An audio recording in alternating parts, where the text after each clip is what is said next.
Assalamualaikum warahmatullahi wabarakatuh.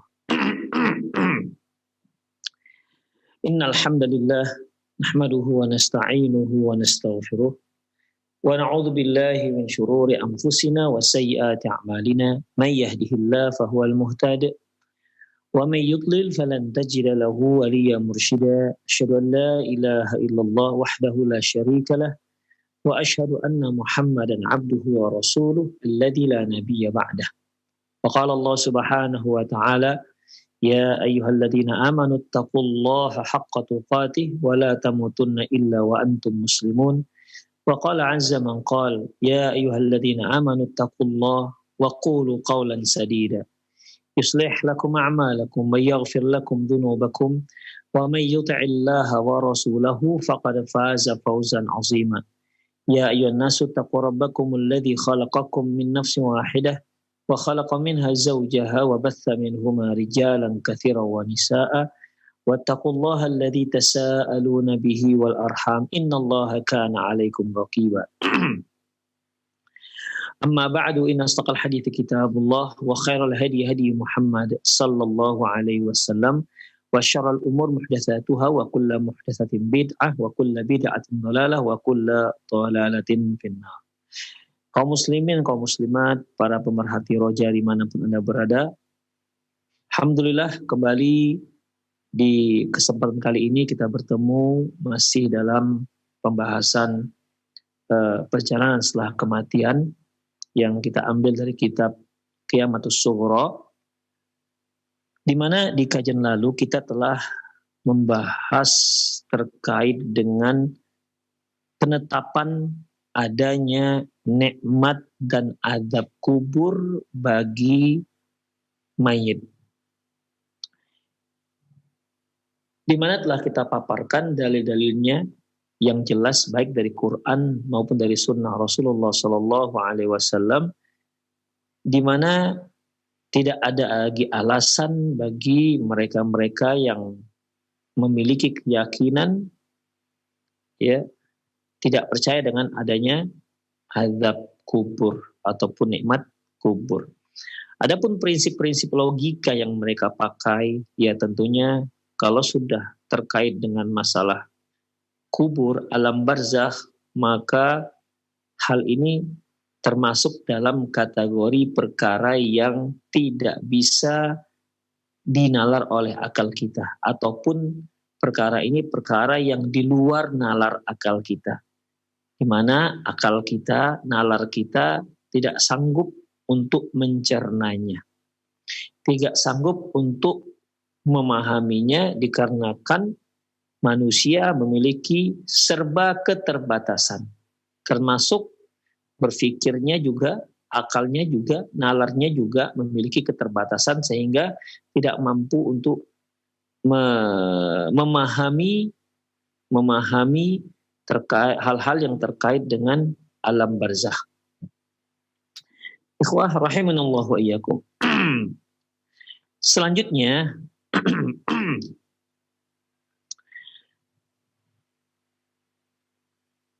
sima'u Rasulillah sallallahu alaihi wasallam aswatal mu'adzabin. Terkait dengan azab kubur,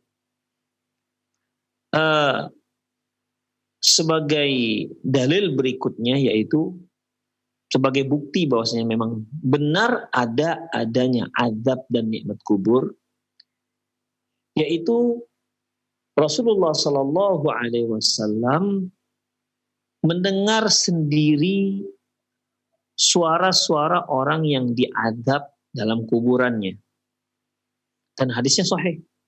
Ya. Waqad a'tallahu rasulahul qudrata ala sima'il mu'adzabin fi quburihim.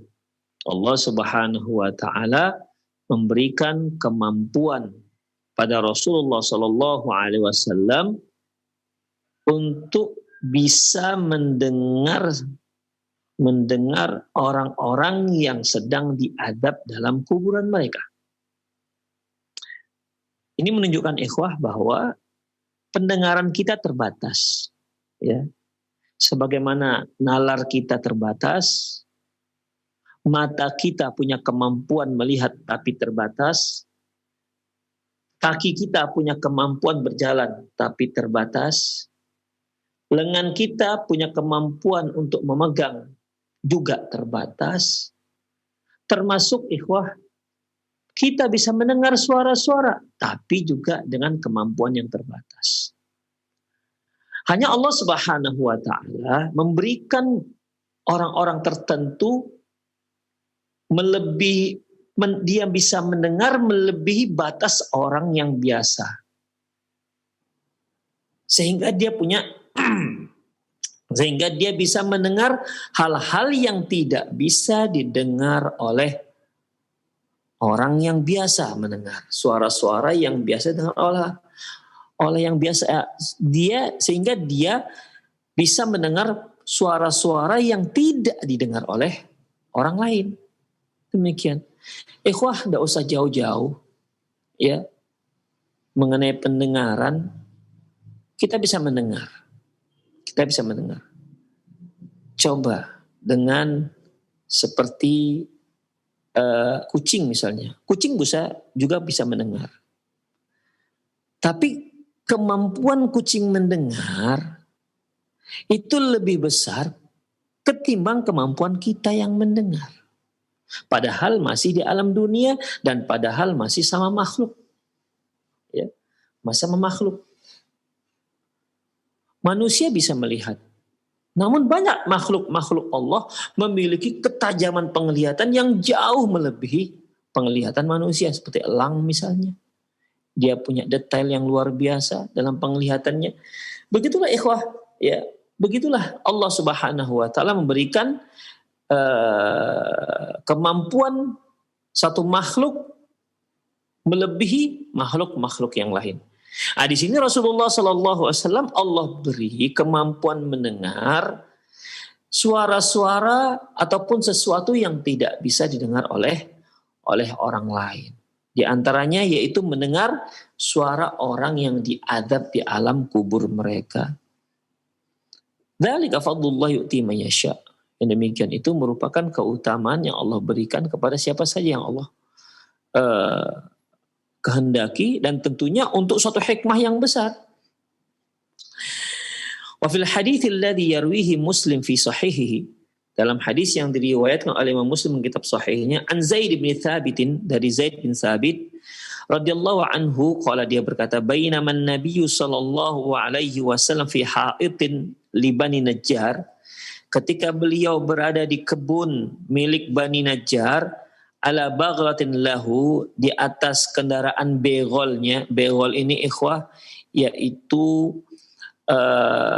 kawin silang antara kuda dan keledai. Hasilnya kalau keledai dikawinkan dengan kuda, ya kita tahu ya keledai itu kecil, kuda gede lebih tinggi. Kalau keledai dikawinkan dengan kuda, maka nanti anaknya jadi pertengahan. Ya, pertengahan. Tidak sekecil keledai dan tidak sebesar kuda. Itulah begol. Rasulullah SAW pada saat itu sedang mengendarai begol. Ya kalau kita bilang sekarang mungkin kuda poni lah gitu kira-kira ya. Wa nahnu ma'ahu, waktu itu kami bersama beliau, ya. Idh hadat bihi wa kadat tulqih, tiba-tiba begolnya miring, belok, tiba-tiba begolnya belok, kemudian hampir saja beliau terlempar dari punggung si begol. Demikian. Jadi berjalan, beliau dan para sahabat berjalan di kebun salah seorang Bani Najjar, tiba-tiba begolnya belok. Ya. Dan ini kan buat Rasulullah terkejut dan hampir saja beliau terpental dari begol tersebut. Fa'idha akbara sittata au khamsata, fa'idha akbar sittah au khamsah au arba'ah. Ternyata di situ ada kuburan, 6, 5 atau 4 kuburan. Faqala, beliau katakan, man ya'rifu ashab hadhil akbar. Kata Rasulullah, siapa? Ada yang tahu di antara kalian siapa ini yang penghuni kuburan ini? Qala rajulun ana, seorang laki-laki yang bersama rombongan beliau, saya ya Rasulullah, saya tahu mereka yang dikuburkan ini. Qala famata mata haula, kata beliau, kapan mereka meninggal dunia? Qala matu fil isyrak, oh mereka itu meninggal waktu masih syirik, ya masih melakukan kesyirikan. Faqala inna hadhil ummah tubtala fi quburiha. Lantas Rasulullah sallallahu alaihi wasallam bersabda, sesungguhnya umat ini diuji di kuburannya. Falaula antadafanu, seandainya tidak memikirkan kalian nanti tidak mau saling mengkebumikan, lada'autullah ayyusmi'akum min adzabil qabri alladhi asma'u minhu. Niscaya aku akan berdoa kepada Allah agar kalian bisa mendengarkan azab kubur yang sekarang sedang aku dengar. Jadi di sini ikhwah rahimanallah wa iyyakum, ya Rasulullah katakan seandainya lah tidak memikirkan nanti kalian tidak mau saling menguburkan. Artinya kalau ada mayit nanti nggak ada seorang pun yang mau menguburkan. Kalau seandainya aku berdoa kepada Allah agar kalian bisa mendengar azab kubur, niscaya kalian tidak ada seorang pun yang mau menguburkan jenazah temannya. Itu maksudnya. Ya. Karena mikirkan itulah maka nggak jadi aku doa. Demikian. Artinya di sini ikhwah rahimanallahu wa ikum laula antadafanu, ya. Ini seandainya lah manusia itu mendengar azab kubur, nggak ada yang mau mengubumikan temannya kalau sudah meninggal. Akhirnya terlantar begitu saja. Kenapa? Karena saking mengerikannya suara azab kubur tersebut. Itulah hikmah mengapa manusia tidak mendengar azab kubur.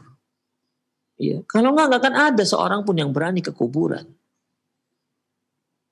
Ya kita tahulah bagaimana di dunia apabila ada orang yang sedang sakit, apalagi sedang disiksa, bagaimana jeritan-jeritannya, rintihan sakitnya. Itu satu orang, bagaimana kalau seandainya di satu lokasi pekuburan, mungkin ada 5 atau 6 saja menjerit-jerit di situ, dan itu kita dengar suara siksaannya, na'udzubillah min dzalik. Gak akan ada seorang pun yang berani ke sana. Jangankan mengebumikan jenazah yang akan dia antar ke sana, mau datang saja ke sana mereka tidak akan mau. Kenapa? Karena suara-suara yang mengerikan. Inilah makanya Rasulullah katakan seandainya laula antadafanu, seandainya enggak memikirkan hal itu, ya, seandainya aku tidak memikirkan hal itu, niscaya aku akan doa kepada Allah agar kalian bisa mendengar azab kubur yang sedang kudengar sekarang.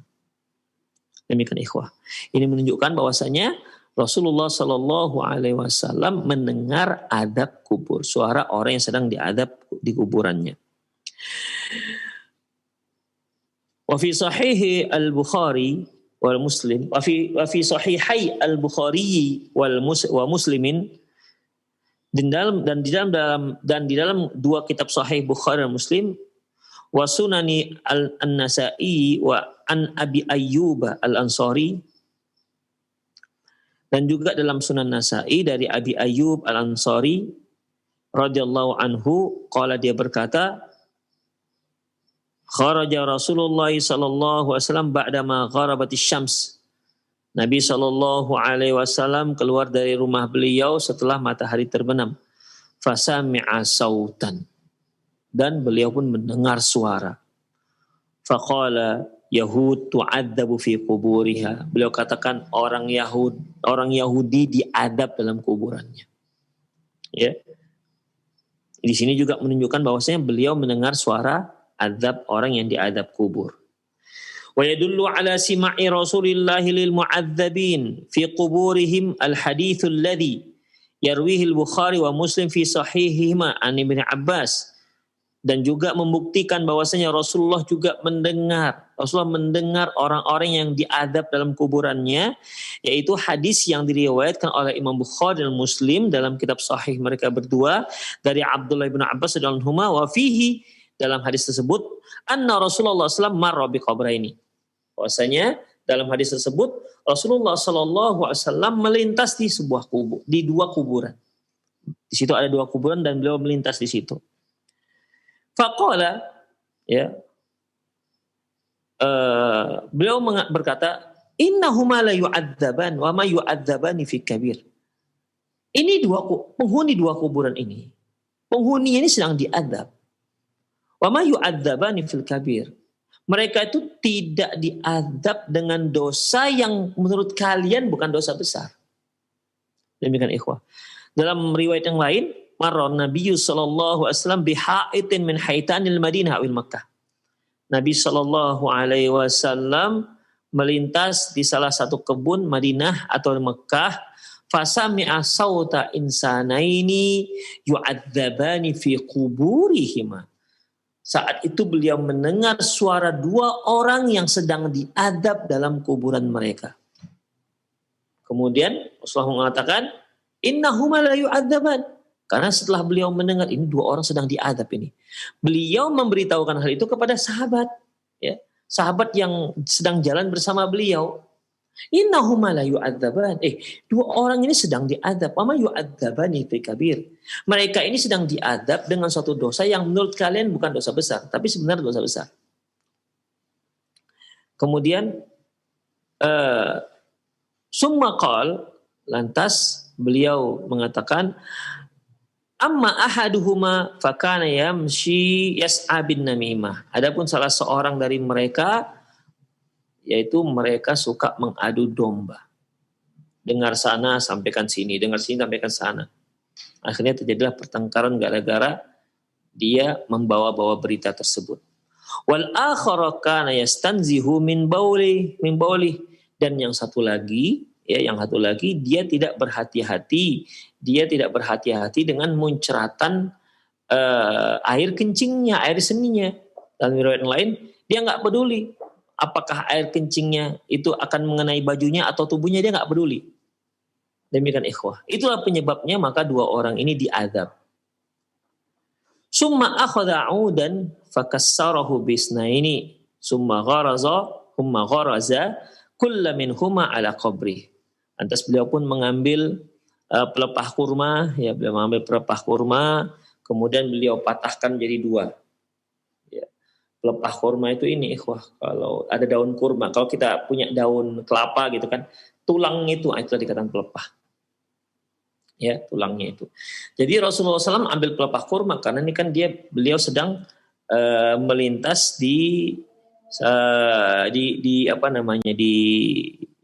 kebun, ya, kebun kurma. Jadi diambillah pelepah kurma dan dipotong jadi 2. Kemudian yang satu potong ditancapkan di satu kuburan dan yang sepotong lagi ditancapkan di kuburan yang lain. Faqala, lantas beliau mengatakan, la'allahu yukhaffifu anhum al-'adzab ma lam yaibasa. Semoga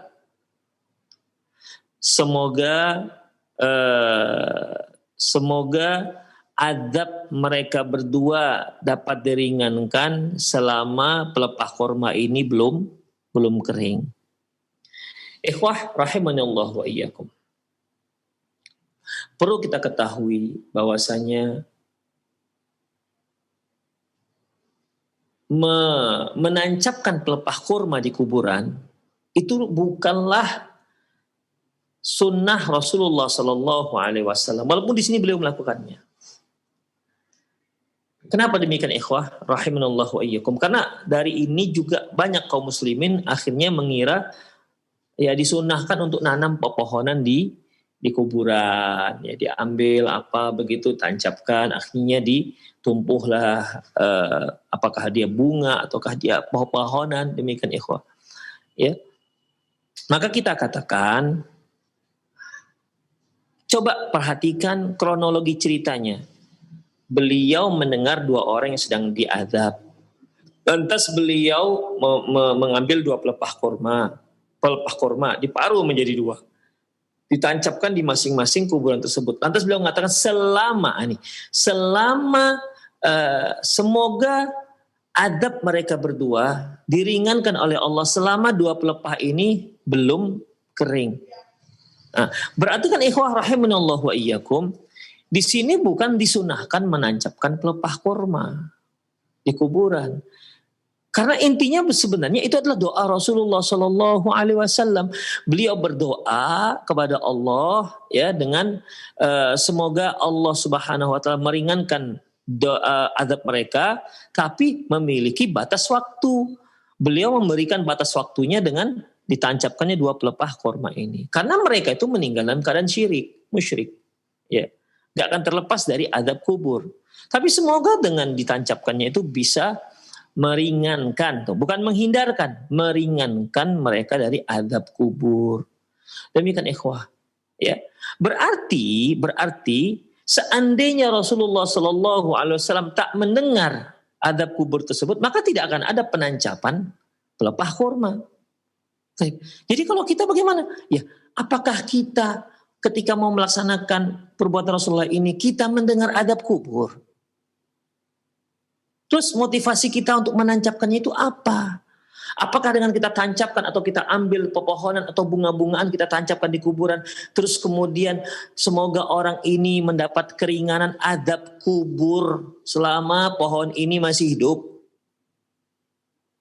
Kemudian dari mana kita tahu dia sedang diazab? Jangan-jangan dia nggak diazab. Demikian. Oleh karena itu ikhwah rahimanallahu wa iyyakum, tidak benar kalau kita katakan bahwasanya menancapkan pohon di kuburan itu merupakan salah satu sunnah Rasulullah sallallahu alaihi wasallam.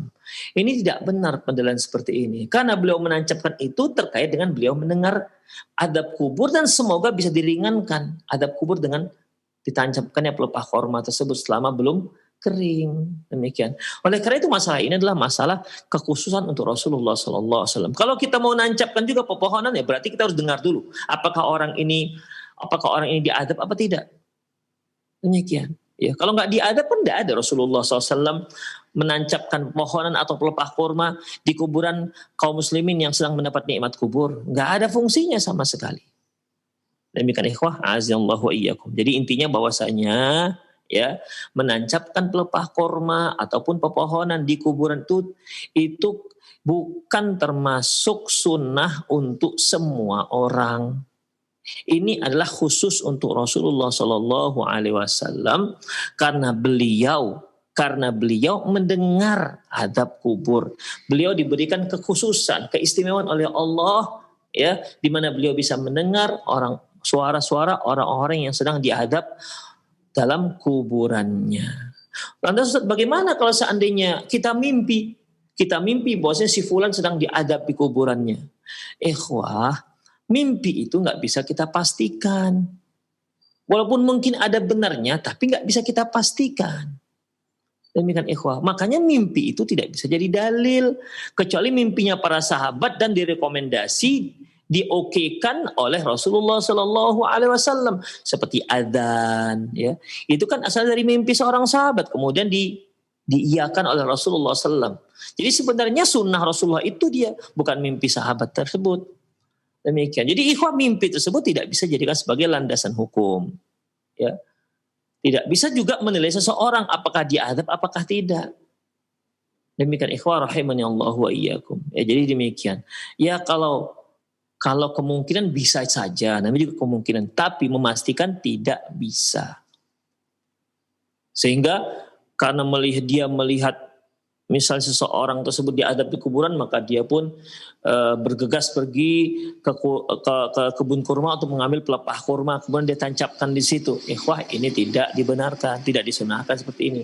Atau karena dia di Indonesia tidak ada kurma, maka dicari batang sawit misalnya. Demikian ikhwah. Atau batang kelapa, kan mirip-mirip daunnya. Apakah demikian disunahkan? Tidak. Demikian ikhwah, azallahu. Tapi yang jadi tema yang dari objek ataupun yang dijadikan sebagai inti daripada penyebutan dalil ini yaitu bahwasanya adanya azab kubur. Rasulullah sendiri langsung mendengarkannya. Itu ikhwah. Kemudian sima'u ghairi Rasulullah sallam aswat al-mu'adzabin. Ada juga selain Rasulullah itu yang bisa mendengar azab kubur. Ya, tetapi tidak mendengar langsung. Di sini ikhwah, beliau menyebutkan tentang Syekh Islam Ibnu Taimiyah yang yang menganalisa adanya adab kubur dengan mendengar terdengarnya suara adab orang yang diadab dan seterusnya. Kita perhatikan dulu ya. Lam yazal ba'dun nas yatahaddatsuna an sima'ihim aw ru'yatihim lil mu'adzabina fi kuburihim. Bahwasanya sampai sekarang masih ada orang-orang yang berbicara di mana mereka mendengar dan melihat dalam mimpinya orang-orang yang diadab di kuburannya. Wa min haula'i thiqatul a'lami la mat'ana fi dinihim wa amanatihim. Di antara yang menceritakan itu adalah orang-orang ulama yang memang dipercaya tidak disangsikan lagi agama dan amanahnya. Wa yaqulu Ibnu Taimiyah, berkata Ibnu Taimiyah fi dzalik tentang masalah ini, qad yakshifu li katsirin minal abna'i zamanina yaqadata wa manaman. Terkadang qad yukshafu, terkadang disingkapkan hal ini di hadapan banyak anak-anak zaman kita sekarang, baik ketika dia sedang terjaga maupun sedang tidur. Wa ya'lamuna dzalika wa yatahaqqaqunahu, dan mereka mengetahuinya dan mereka bisa memastikannya. Wa indana min dzalika umurun katsirah, kata beliau, dan ini masalah sering terjadi. Wa qala fi mawdhi' akhar fi ma'radi raddihi 'ala al-mukadzibina bil 'adzabil qabr, dan beliau juga menyebutkan di tempat lain dalam rangka membantah orang-orang yang ingkar terhadap kubur. Ya sebenarnya ikhwah, dalil-dalil yang sudah kita sebutkan baik Al-Qur'an maupun Sunnah itu sebenarnya sudah cukup ya, cukup. Tapi di sini Syekhul Islam Ibnu Taimiyah ingin lebih menguatkan lagi dengan bukti-bukti kejadian yang realita menurut beliau. Wa idza urifa anna an-na'im qad wa idza urifa anna an-na'ima yakunu na'iman wa taq'ud ruhuhu wa taqumu wa tamshi wa tadhhab wa tatakallam wa ta'mal wa taf'alu af'alan wa umuran bi badinihi ma'a ruhihi.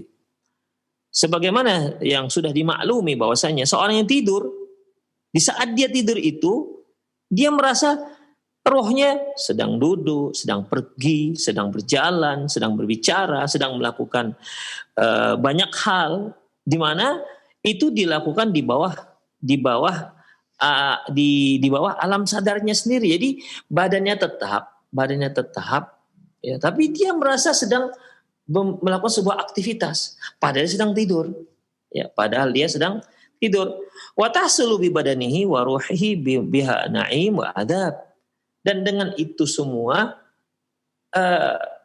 kalau perkaranya adalah perkara terkait dengan sesuatu yang menyenangkan atau perkara yang sesuatu yang tidak menyenangkan, maka itu juga dirasakan oleh badannya, padahal badannya sedang tidur. Ya misalnya dia sedang makan enak misalnya, ya dia sedang makan enak misalnya, dan akhirnya kan badannya juga akan merasakannya, padahal dia tidak sedang makan. Demikian. Jadi ikhwah, di sini Syekh Islam Ibnu Taimiyah mengatakan bahwasanya nikmat dan sesuatu yang menyakitkan ketika kita tidur itu dirasakan tidak hanya roh kita, tapi badan kita juga merasakan. Seperti ikhwah, kalau kita mimpi, misalnya kita mimpi kemudian kita mimpi dikejar-kejar, misalnya dikejar-kejar ular misalnya, ya kita kan tidak kemana-mana, kita tidur, tapi terasa capek, badan kita terasa letih. Mimpi main bola misalnya, mimpinya main bola, 2 babak tambah babak lagi, kemudian kalah lagi. Itu sudah badannya terasa capek, hatinya terasa sakit. Kenapa? Kalah main bolanya. Padahal dia mimpi. Terasa ketika dia bangun tidur, terasa capek badannya. Ma'anna jasaduhu muttaji'i. Padahal jasadnya, badannya, fisiknya dia tidur, ya tidak ngapa-ngapain. Wa ainaihi mughmidatun, matanya terpejam. Wa famhu mutbiqun, mulutnya tertutup. Wa 'adahu sakinah, dan semua anggota badannya tenang, namanya dia sedang tidur, ya. Kemudian waqad yataharraku liquwwati harakati dakhilati. Terkadang jasad itu bisa ikut bergerak dikarenakan saking kuatnya dorongan roh itu untuk bergerak. Ya. Kemudian waqad yaqumu wa yamshi wa yatakallamu yasih li quwwatil amri min batinihi. Terkadang saking kuatnya dorongan roh itu, ikhwah, ya, sehingga jasad pun ikut berdiri, ikut berjalan, ikut berbicara, kemudian ikut berteriak dikarenakan kuatnya pengaruh apa yang dia rasakan dalam di rohnya. Ya kan ada orang, ikhwah, mimpi sambil jalan. Demikian, mimpi tapi dia sambil jalan. Mimpi tapi dia bisa makan. Ada demikian, ikhwah. Dia minum, makan, tapi sebenarnya dia mimpi. Itu sangat kuatnya dorongan dari batinnya. Dan itu memang terjadi, ikhwah. Ya, ada orang-orang di mana dia mimpi itu bisa jalan. Ya, dia bisa jalan, dia bisa duduk, dia bisa makan, tapi sebenarnya dia mimpi. Demikian. Bahkan dia bisa membunuh. Baik.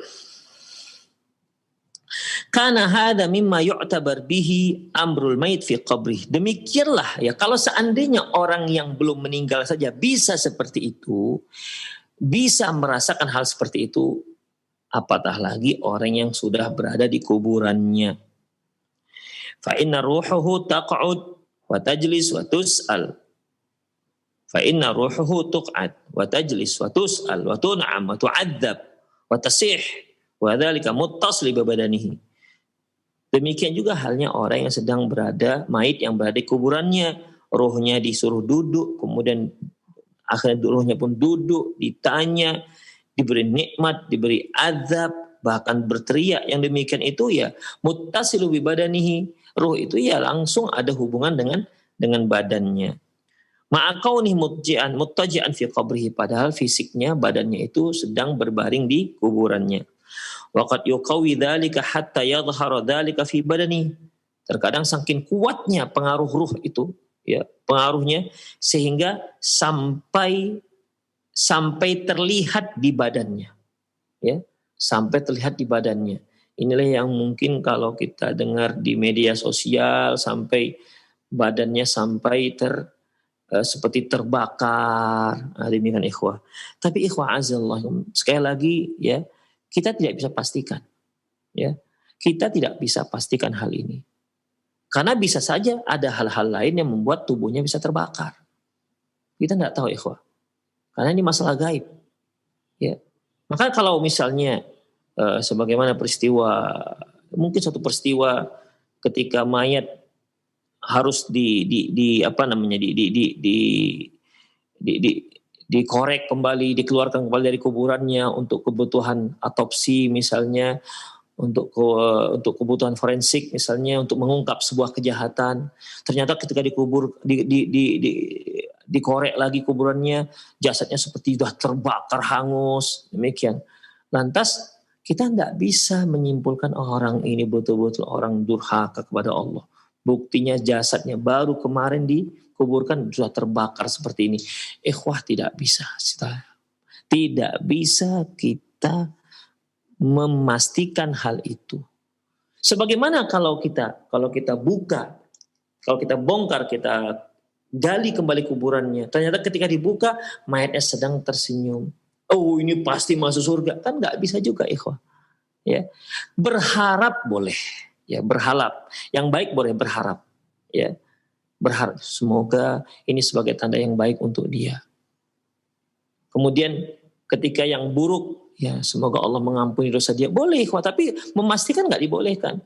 Makanya kisah-kisah yang sempat beredar di media sosial, adanya yang menyatakan bahwasanya gara-gara dia orang yang suka makan riba meninggal, kemudian ketika mayatnya dibongkar kembali ternyata mayatnya sedang seperti terbakar segala macam. Ini menunjukkan bahwa dia adalah orang yang durhaka dan seterusnya.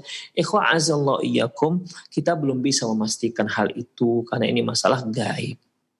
Ya, belum bisa memastikan hal itu. Baik, kita lanjutkan lagi apa yang dikatakan oleh Syekh Ibnu Taimiyah. Baik. Terkadang hal itu saking kuatnya pengaruh roh yang sedang diadab tersebut atau pengaruh kondisi alam kubur tersebut itu sampai terlihat di jasad si mayat tersebut. Waqad yura kharijan min qabri. Terkadang terlihat juga dia sampai bisa keluar dari kuburannya. wal adzabu alaihi, sementara sedang diadab, wal malaikatu muwakkalu bihi, dan malaikat yang diwakilkan untuk mengadabnya. Fayataharraku badanuhu, sehingga badannya pun bergerak, wa yamshi wa yakhruj min qabri, berjalan dan keluar dari kuburannya. Wa qad sami'a ghairu wahidin aswatal mu'adzibin fi quburihim, dan sampai-sampai ada orang-orang yang mendengar suara-suara orang yang diadab di dalam kuburannya. Wa qad syuhida may yakhruj min qabri wa huwa mu'adzab, dan juga ada yang menyaksikan di mana seorang itu keluar dari kuburan sementara dia sedang diadab. Wa may yaqud badanuhu aidan idza qawal amr, dan wa yaqud badanuhu, dan badannya juga sampai duduk ya ketika urusan kuburannya itu sangat sangat kuat. Lakin laisa hada laziman fi haqqi kulli mayit. Hanya saja ini enggak semua terjadi, ya. Enggak terjadi pada semua mayit. Kama anna qu'uda badanuhu naim lima yura, sebagaimana badan seorang tidur tidak juga dia bisa langsung duduk dikarenakan apa yang dia lihat dalam mimpinya. Maksudnya begini ikhwah, ada orang yang tidur, dia melihat dalam mimpinya, sampai karena pengaruh tidur mimpi itu sangat kuat sehingga dia pun sampai duduk, jasadnya itu sampai duduk, sampai bisa berjalan, dan sampai bisa berdiri, dan sampai bisa berjalan. Demikian ikhwah. Ya, walaupun kan nggak semua orang yang ketika dia melihat dia sedang duduk, dia nggak duduk. Ketika dia bermimpi sedang berjalan, dia tidak berjalan. Demikian. Tapi ada orang-orang saking kuatnya pengaruh mimpinya itu, dia sampai duduk, badannya duduk, dia berdiri dan dia berjalan. Demikian. Padahal dia sedang mimpi. Nah, tapi kan ini nggak semua orang seperti itu. Laisa laziman kulli na'imin di kulli na'im. Tak semua yang mendapatkan hal seperti ini. Bal huwa bihasbi quwwatil amr, itu terkait dengan sejauh mana kekuatan apa yang sedang dia lihat. Demikian ikhwah azza-jalla. Artinya di sini sebenarnya Syekh Islam Ibnu Taimiyah bukan untuk memastikan kalau seandainya orang diadab dan itu terlihat mayatnya sampai membiru, mayatnya sampai terbakar, kemudian beliau memastikan bahwasanya ini pasti kena adab, enggak seperti itu ikhwah. Beliau hanya ingin menetapkan bahwasanya adab kubur itu ada. Ini hanyalah sebagai penguat. Karena sudah ada Quran dan sunnahnya dari Rasulullah SAW tentang masalah adab tersebut. Demikian. Ya. Seandainya lah tidak ada disebutkan adab kubur baik dalam Al-Quran maupun dalam sunnah Rasulullah SAW, mungkin Syekh Islam Ibnu Taimiyah walaupun seperti ini ada terjadi, beliau tidak berani juga menetapkan adanya adab kubur karena tidak ada dalam Quran dan tidak ada dalam sunnah Rasulullah SAW. Demikian. Jadi karena memang jelas ada dalam Al-Quran adab kubur tersebut, memang jelas ada dalam hadis adab kubur dan nikmat kubur tersebut, kemudian untuk membantah orang-orang yang masih bengal tidak mau menerimanya, maka ikhwah azallaikum, beliau sebutkan ini untuk lebih menguatkan lagi. Nah, demikian ya. Para ikhwah azallahu wa iyyakum. Jadi intinya ya, terlalu banyak hal ya yang menetapkan adanya adab kubur. Terlalu banyak. Sehingga sekali lagi ya kita nyatakan bahwasanya sehingga tidak layak ada orang Islam yang mengingkari adanya nikmat dan adab kubur. Baik, matlabus tsani. Yang kedua yaitu sifatun na'imil qabri wa adzabihi. Yaitu bentuk nikmat dan adab kubur. Bagaimana sih bentuk dan nikmat adab kubur? Lagi-lagi ini tentunya ya menunjukkan adanya nikmat dan adab kubur.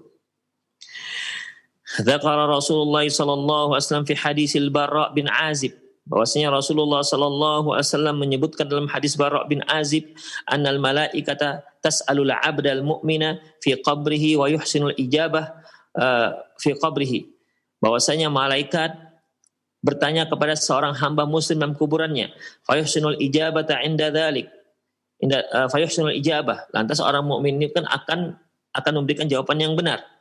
Wa inda dzalik, pada saat itu yunadi munadi minas sama, maka muncullah suara dari langit dan mengatakan an sadaqa abdi, benar hambaku, fa afrishuhu minal jannah, bentangkan untuk dia bentangan dari surga. Apakah itu berbentuk karpet, apalah, Allahu alam. Intinya bentangkan untuk dia bentangan dari surga, wa albisuhu minal jannah, dan pakaikan dia pakaian dari surga. Waftahu lahu baban ilal jannah, bukakan pintu yang ke surga, bukakan untuknya pintu yang menuju surga. Qala fayatihi min ruhihi wa tibiha, min ruhiha wa tibiha.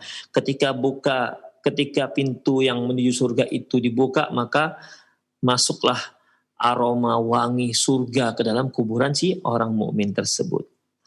Fayufsahu lahu fi qabri mudda basarihi, dan kuburannya pun diperluas sejauh mata memandang.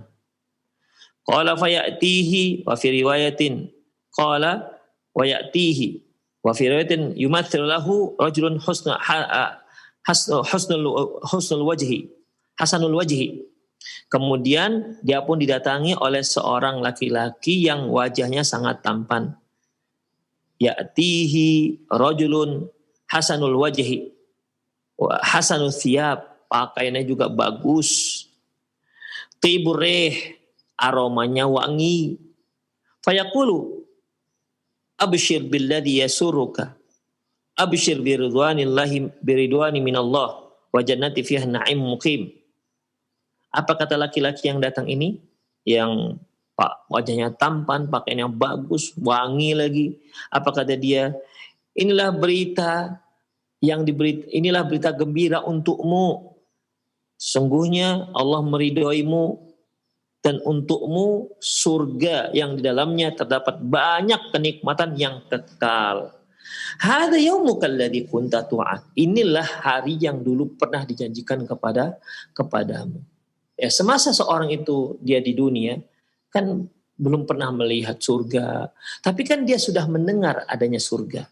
Dia sudah tahu bahwasanya orang-orang mukmin akan mendapatkan surga dari Allah Subhanahu wa taala. Nanti di hari akhirat dia akan mendapatkannya, dia akan menikmati nikmat surga tersebut. Nah, seperti kita sekarang, kita kan masih mendengar baik berita dari Quran maupun dari sunnah Rasulullah SAW tentang surga tersebut. Kita sudah dengar, dan Allah janjikan untuk orang-orang yang beriman, untuk orang yang bertakwa. Seperti Allah berfirman, wasari'u ila maghfiratin min rabbikum wa jannatin arduhas samawati wal ard uiddat lil muttaqin. Dan bersegeralah kalian untuk mohon ampun kepada Allah, dan untuk mendapatkan surga yang luasnya seluas langit dan bumi, yang disiapkan untuk orang-orang yang bertakwa. Ini kan namanya janji Allah. Jadi untuk orang yang bertakwa, Allah akan janjikan surga.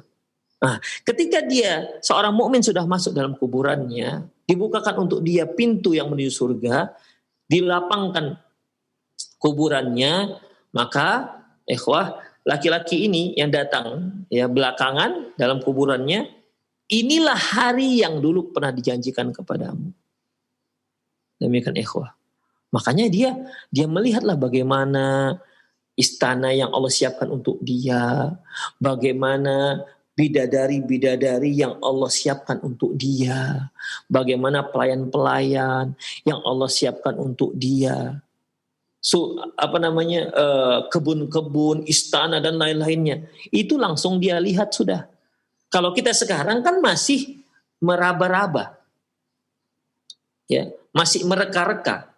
Dan itu pun kata Rasulullah, ya, sebagaimana dalam sebuah hadis qudsi, a'dadtu li ibadiyas salihin ma la 'ainun ra'at wa la udhunun sami'at wa la khatara 'ala qalbil bashar. Aku sudah menyiapkan untuk hamba-hambaku yang saleh sesuatu yang tidak pernah dilihat oleh mata, tidak pernah terdengar oleh telinga, dan tidak pernah terbetik dalam hati. Dengan artian, kalau kita membayangkan seorang bidadari yang sangat cantik, jelita, maka ketahuilah itu belum apa-apa dibandingkan bidadari yang sebenarnya. Kecantikan bidadari yang sebenarnya. Kalau kita membayangkan sebuah istana yang megah dengan kemewahan yang luar biasa, kita bayangkan, ketahuilah, karena dia masih terbetik dalam hati kita, berarti tidak seperti itu surga. Surga itu jauh lebih daripada itu. Demikian ikhwah. Ya. Nah, orang ini sudah langsung melihatnya. Inilah hari yang dulu pernah dijanjikan Allah untukmu. Kemudian ikhwah, fayaqulu lahu, lantas si laki-laki mukmin ini bertanya, wa anta fabasyyarak Allah bi khair, man anta? Kamu yang telah membawa berita baik dari Allah, kamu ini siapa? Fawajuhuka wajhul ladzi yaji'u bi khair. Wajahmu seperti wajah yang datang membawa kebaikan. Fayaqul, apa kata laki-laki tadi?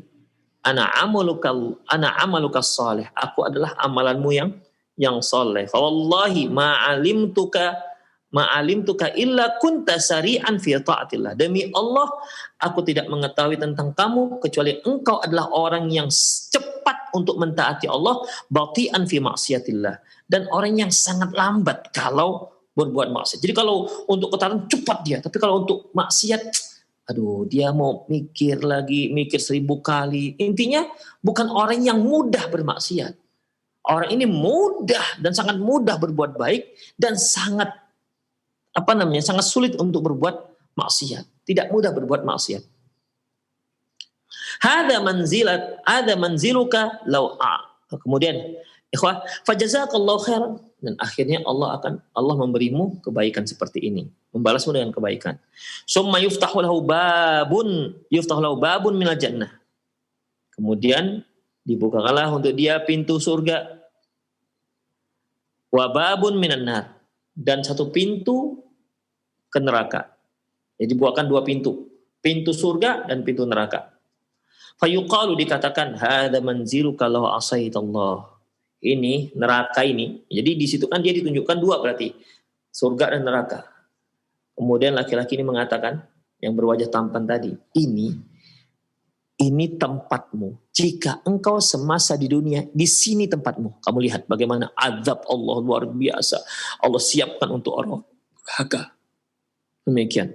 Kemudian faida wa abdalakallah bihi hada, dan karena engkau orang yang taat, maka Allah masukkan kamu di sini. Masya Allah, ikhwah. Ya. Fa idza ra'a ma fil jannah, ketika orang tersebut melihat apa yang ada dalam surga, nikmat-nikmatnya, qala rabbi ajil qiyamis saah. Dia pun berdoa, ya Allah, segerakan hari kiamat, karena dia kepingin masuk ke surga. Dia sudah lihat bagaimana indahnya surga. Ya. Kemudian kaima arju ila ahli wa mali fayuqalu lahu uskun, agar aku bisa kembali ke keluargaku dan ke hartaku. Fayuqalu lahu, maka dikatakan padanya, uskun, dah kamu tenang saja di kuburan sampai nanti hari kiamat. Jadi ikhwah, ini nikmat yang luar biasa yang Allah Subhanahu wa taala berikan. Ya, terlebih lagi setelah Allah tunjukkan, ini kalau kamu maksiat nih, tempatmu di sini nih, kamu disiksa. Ya. Tempatmu di sini. Tapi karena engkau orang yang taat, Allah tempatkan kamu di sini. Masya Allah, itu semakin besar nikmat Allah Subhanahu wa taala kepada dia. Semakin bersyukur dia, ikhwah.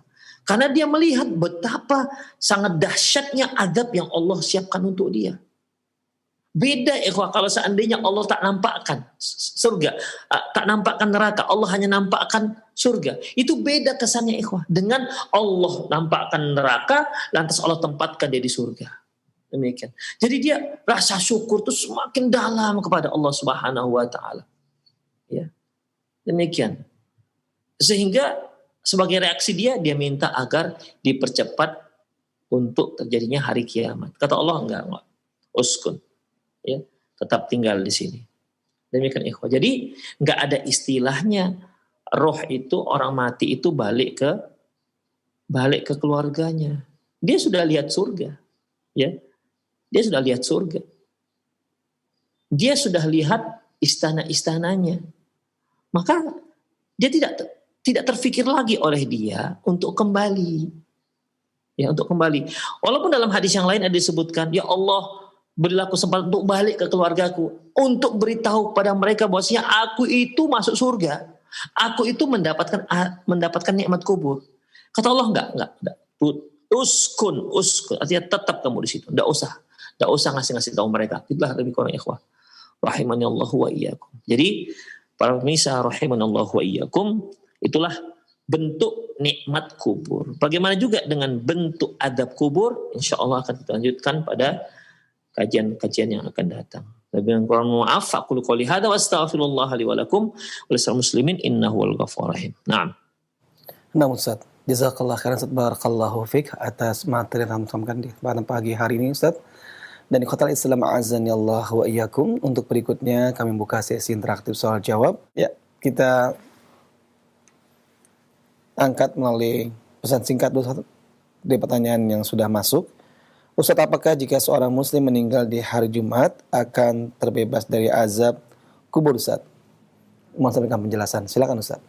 Ini sudah kita bahas di kajian kita tentang alamat husnul khatimah, di mana Rasulullah sallallahu alaihi wasallam menyatakan bahwasanya man mata fil lailatin aw nahar yaumil jum'ah man mata fil lailatin aw yaumil jum'ah, barang siapa yang meninggal di malam ataupun di hari Jumat, waqallahu min adzabil qabr, maka Allah akan lindungi dia dari azab kubur.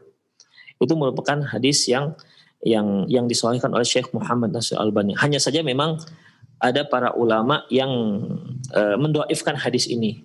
Ya, ada para ulama yang mendhaifkan hadis ini, di mana mereka berargumentasi juga di samping hadis yang dhaif, kemudian isi hadisnya juga kurang tepat menurut mereka.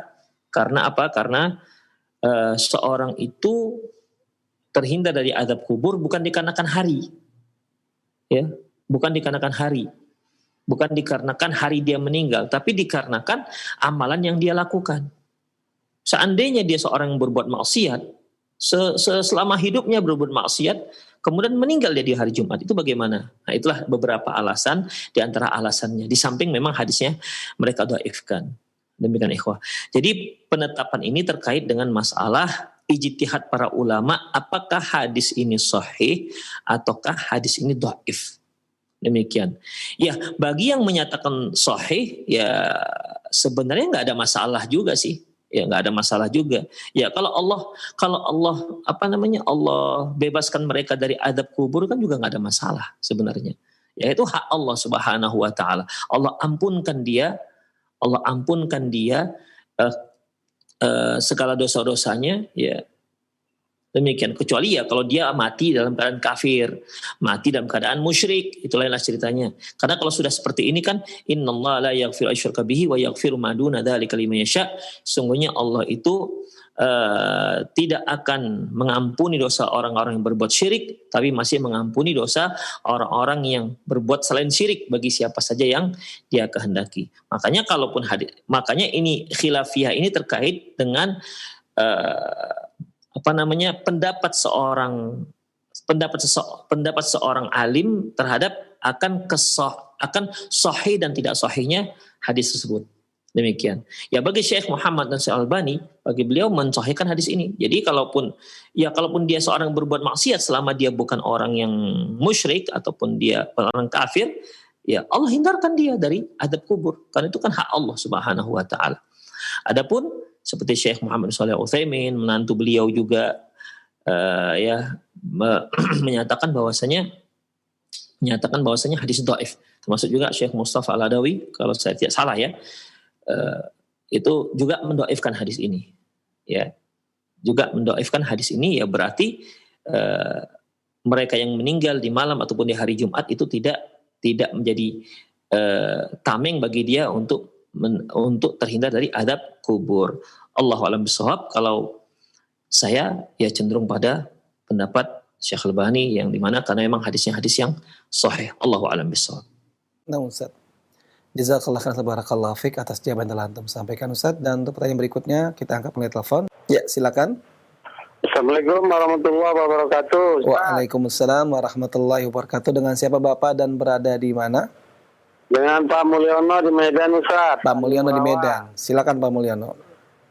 Bagaimana Pak hukumnya apabila orang meninggal dilama-lamakan menguburnya, alasannya nunggu keluarga, anak dan sebagainya? Apa memang ada nasnya atau dalilnya untuk menunggu keluarga gitu, Ustaz. Baik, terima kasih Pak Mulyono. Makasih. Assalamualaikum warahmatullahi wabarakatuh. Waalaikumsalam warahmatullahi wabarakatuh. Dan kepada Ustadz kami persilakan. Bagi Pak Mulyono di Medan, jazakumullah khairan. Semoga Bapak tetap beristiqomah dari sunnah dan diberi Allah, dijaga oleh Allah Subhanahu wa taala kesehatannya dan lain-lainnya. Mengenai apakah boleh penyelenggaraan jenazah itu ditunda-tunda karena menunggu famili yang datang, anak ya belum hadir dan seterusnya. Ikhwah, Rasulullah sallallahu alaihi wasallam menyatakan asri'u bil janazati. Segerakan penyelenggaraan jenazah. Ya. Segerakan penyelenggaraan jenazah. Jadi di sini Rasulullah sallallahu alaihi wasallam ya menyuruh kita agar jenazah tersebut apabila seorang sudah meninggal segerakan penyelenggaraan,nya tanpa ada yang harus ditunggu-tunggu. Demikian. Karena jenazah itu hanya ada dua. Imma dia jenazah yang soleh. Kalau dia jenazah yang soleh, maka dia akan meminta, ya tapi nggak kedengaran oleh penghuni rumahnya ya, ahlul baitnya. Dia minta agar disegerakan dimasukkan ke dalam kuburannya. Kenapa? Karena dia akan mendapatkan nikmat kubur. Karena seorang itu ketika dia mau meninggal dunia, itu malaikat yang datang itu sudah memberitahu bahwasanya dia akan mendapatkan keridhaan Allah. Dia akan mendapatkan keampunan dari Allah Subhanahu wa taala. Sehingga ketika dia sudah mendapatkan berita baik dari malaikat tersebut, maka tidak ada satu perkara yang paling dia cintai selain kematian. Karena dia tahu dia akan mendapatkan keampunan dari Allah dan dia akan mendapatkan ridho dari Allah Subhanahu wa taala. Makanya dia minta ya disegerakan untuk disampaikan segera di kuburannya supaya dia mendapatkan nikmat kubur. Nah, beda halnya dengan orang yang kafir, orang yang munafik. Ketika malaikat akan mencabut nyawanya, itu malaikat sudah memberitahu bahwasanya dia akan mendapatkan laknat dari Allah, akan mendapatkan kemarahan dari Allah. Demikian. Sehingga itu ruhnya nggak mau keluar. Wal malaikatu yadribuna wujuhahum wal malaikatu basitu aydihim. Dan malaikat itu pun, malaikat yang datang itu pun memukul-mukul mereka, basitu aydihim, memukul-mukul mereka. Akhriju anfusakum, kamu keluar. Jadi sampai dipaksa itu keluar. Kenapa? Karena dia tahu bahwasanya malaikat sudah memberitahu dia akan mendapatkan siksa dari Allah Subhanahu wa taala. Demikian ikhwah rahimanallahu wa iyyakum. Sehingga bagaimana? Dia nggak mau keluar, akhirnya kan dicabut dengan paksa oleh malaikat. Apa kata Rasulullah SAW? Kalau dia seorang yang soleh, berarti kalian akan menyegerakan dia mendapatkan nikmat surga, nikmat kuburnya. Tapi kalau dia seorang yang soleh, seorang yang durhaka, maka untuk apa kalian memperlama-lama dia di rumahnya dan di pundak kalian? Segera kalian kuburkan juga. Jadi baik jenazah itu jenazah soleh maupun jenazahnya yang tidak soleh, ini kedua-duanya harus disegerakan. Demikian. Orang durhaka itu nggak usah dibiarkan lama-lama di rumah kita, nggak usah lama-lama di pundak kita. Segera kita tempatkan dia di tempatnya yang seharusnya. Demikian ikhwah. Jadi sebenarnya ya dilarang dalam syariat untuk menunda-nunda penyelenggaraan jenazah dengan alasan menunggu famili, menunggu anak. Baik, sekarang masalah yang kedua. Sekarang apa faedahnya? Apa faedahnya anak ditunggu? Misalnya nih, si ayah meninggal di malam hari misalnya. Telepon si anaknya mungkin ada di Papua. Kata anaknya, jangan dikebumikan ya, ayah jangan dikebumikan, nanti saja sampai saya sampai. Sampainya mungkin sorenya baru sampai. Ayahnya meninggal misalnya malam Kamis, dia sampai Kamis sore atau mungkin Jumat pagi misalnya. Nah, sekarang faedahnya untuk si mayit apa? Jadi kita tidak boleh egois. Terkadang orang tua kita meninggal, kita ingin agar kita melihat orang tua kita untuk yang terakhir kalinya. Terus fungsinya apa? Sedikit pun tidak ada manfaatnya untuk si mayit. Itu kan semuanya kepentingan kita, karena keegoan kita. Kita ingin melihat orang tua yang terakhir, tapi gara-gara kita penyelenggaraan jenazahnya jadi tertunda. Kalau memang kita mau berbakti kepada orang tua kita, tuh yang sekarang tuh masih hidup. Mumpung mereka belum meninggal, sekarang berbakti kepada kedua orang tua. Sekarang kirim mereka uang banyak-banyak. Demikian diantaranya cara berbakti. Kirim mereka berita baik, doakan mereka. Demikian. Bukan ketika sudah meninggal kemudian kita minta ditunda penyelenggaraannya. Itu semua kan karena keegoan kita. Ikhwah, penyelenggaraan ditunda gara-gara untuk menunggu inan itu semua bukan untuk maslahat si mayit, tapi untuk maslahat orang hidup. Ikhwah, kalau dia adalah orang tua kita, sudahlah kita tak sempat berbakti kepada dia. Kenapa mereka sudah meninggal? Masih kita tunda-tunda juga penyelenggaraan dia. Bagaimana kalau seandainya orang tua kita itu memang orang-orang yang soleh, ingin agar segera mendapatkan nikmat kubur? Makanya ikhwah, rahimanallah wa iyyakum, jangan. Ya kalau memang Anda seorang anak, kemudian orang tua Anda meninggal, Anda berada di tempat yang jauh, doakan dia. Itu baru bermanfaat untuk orang tua. Doakan, bukan dengan menunda penyelenggaraan jenazahnya gara-gara kita belum sampai. Makanya ikhwah, ya sekali lagi di sini saya himbau pada kawan-kawan, para ikhwan yang jauh dari orang tua, seandainya orang tua meninggal, relakanlah mereka segera diselenggarakan. Doakan dia dari kejauhan. Ya, doakan. Itu yang lebih bermanfaat untuk dia. Jangan susahkan mereka dengan menunda penyelenggaraan jenazahnya karena kita belum sampai ke tempat ayah bunda kita. Demikian ikhwah rahimanallah. Saya kira itu sajalah kajian kita ya. Semoga apa yang kita bahas tadi bermanfaat. Semoga jawaban-jawaban yang diberikan tadi bermanfaat untuk para penanya, menambah wawasan, dan semoga juga bisa menjadi jawaban bagi keluarga yang mungkin masih menunda-nunda penyelenggaraan jenazah karena alasan-alasan seperti ini. Demikian, lebih dan kurang mohon maaf. Aku qouli hadza wa astaghfirullah li wa lakum wa lisal muslimin innahu wal ghafurur rahim. Assalamualaikum warahmatullahi wabarakatuh.